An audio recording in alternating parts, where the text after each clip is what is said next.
Chapter 11. Body of Proof. Well, how are you doing today, Mr. Willard? I imagine a great deal better than the woman you hit with your car last night. What do you think? Detective Riley asked. Riley had been on the Rockbrook City Police Force for 22 years and had been a detective for the last 11. All his life, he'd had a knack for solving puzzles, and each case he worked putting pieces together until he had enough to solve the big picture. I'll tell you what I told you, partner. I know nothing about some lady walking in front of a car. I haven't even seen my car today. Was gonna come in a report it's stolen till you tasty partner picked me up, Mr. Willard replied. So, you are telling me that conveniently your car was stolen last night, the very car that was reported to have run over and murdered a lady? Is that correct? Sitting up in the chair he was currently handcuffed to, Mr. Willard attempted to create a concerned look on his face before saying, "My car was stolen, then used in a murder?" Then he slouched back in his chair. Looking over Willard's long list of prior offenses from drug possession to assault, Riley understood Willard's demeanor when speaking with law enforcement. Frustrated with the progress his line of questioning, Riley picked up the phone on his desk and pressed his partner's extension. "Katie, they here yet? Okay, well, be right down." Hanging up, Riley stood from his seat and stepped over to Willard. Removing his key from his pocket, Riley unlocked Willard's cuffs. Rubbing his wrist, Willard smiled and said, "So, free to go?" Gripping Willard's upper arm, Riley grinned. "Not quite. We have one more thing to do. See, there were witnesses, so we have a lineup surprise for you." With a firm grip on Willard's arm, Riley guided him around desks, down hallways, and into a room where 5 others were already standing. Handing Willard over to the guard conducting the lineup, Riley made his way over to the next door down and entered. There he spotted his witness. "Mr. and Mrs. Blake, how are you today? Really hope you were able to get some sleep last night after this terrible ordeal."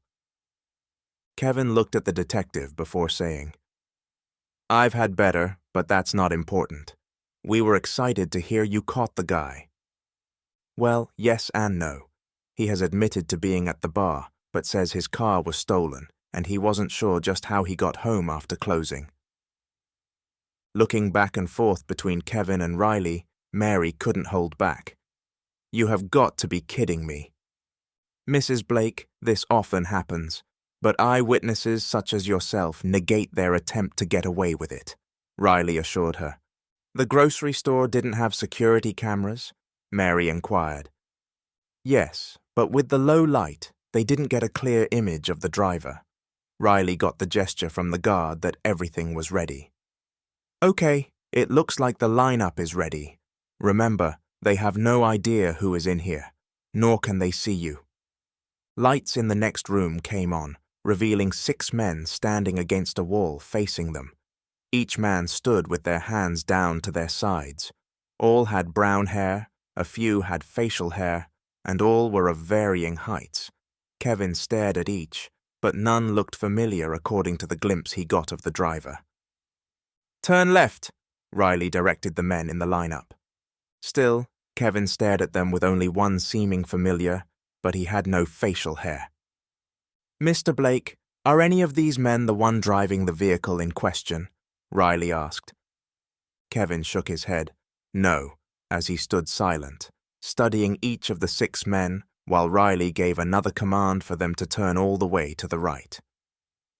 "Take your time, Mr. Blake. Are any of these men the driver of the car?" Riley asked once again. "Honey, do you see him? We can't let him get away with this," Mary added.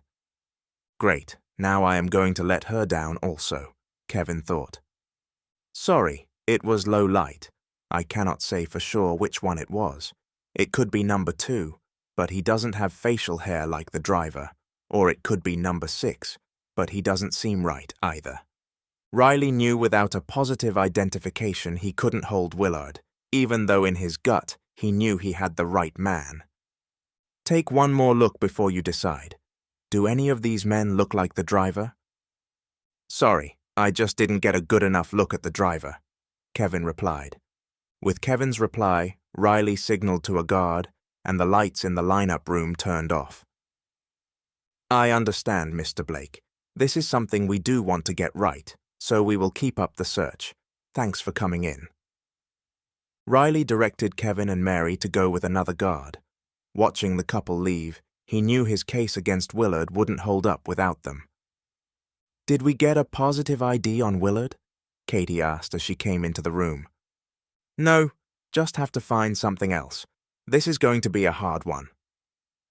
Riley and Katie walked down the hall to Interrogation Room B, where Willard had been placed after the failed lineup. The two walked into the room where Willard sat in a chair, cuffed to a small table. Katie took a position just behind him, while Riley went directly to the chair in front of him. Riley sat quietly, studying Willard as he did with all suspects in interrogation rooms. He never spoke until they did, his way of making things uneasy for the suspect and showing dominance. So, what do your witness have to say? Wasn't me? Willard, like all others before him, started off. Satisfied he had the upper hand, Riley rubbed his chin while staring at Willard's. Why did you shave today? Did it get itchy? Riley questioned, grasping for something to hold the man on. Mimicking Riley, Willard rubbed his chin, and with a grin replied, Nah, man, I can't remember just when I shaved, but I do remember why. Lost a bet. Yeah, seems I have no luck. No luck like us finding your car in the lake today, or people seeing you run that woman over? Riley asked quickly, hoping to trip up the suspect's story. I hope they saw the man who stole my car. I want to press charges against him, officer. That was my only ride. Now how do I get to work? You don't have a job. What time did you leave the bar? Riley asked, knowing from years of experience that he wasn't going to get anywhere with their interrogation. After a few more questions with answers of, I don't know, or can't remember, Riley knew they were not getting any useful information from Willard, so he was released. What do you want to do next? Katie asked, as they watched Willard exit the building. Now, we follow him and see where that takes us, Riley said disappointedly. For the next few hours, Riley and Katie followed Willard until he ended up at his residence. After a few more hours without any movement, Katie started getting fidgety. How long are we going to stay on this guy? He hasn't gone anywhere since being picked up, she asked. Don't you find it odd that we haven't seen any movement inside over the last few hours? Riley replied. I mean, it's 2 PM, and we can see through his windows from here, yet not one glimpse. Maybe he made us. Impossible. I took extra precautions not to be seen. Let's go check. Riley opened his car door with Katie following from the passenger side. He observed closely for movement anywhere around or in the house, only to spot nothing. Before knocking, he and Katie looked inside windows on either side of the front door. Nothing here, Katie informed him. Riley's knuckles rapped on Willard's front door, and after 3 attempts, he looked to Katie. Let's look around back. The two of them walked around to the rear of Willard's residence, looking through windows as they went, and yet again spotting no movement within. He must have slipped out the back, Katie suggested. For Willard to know we were following him, someone had to have tipped him off.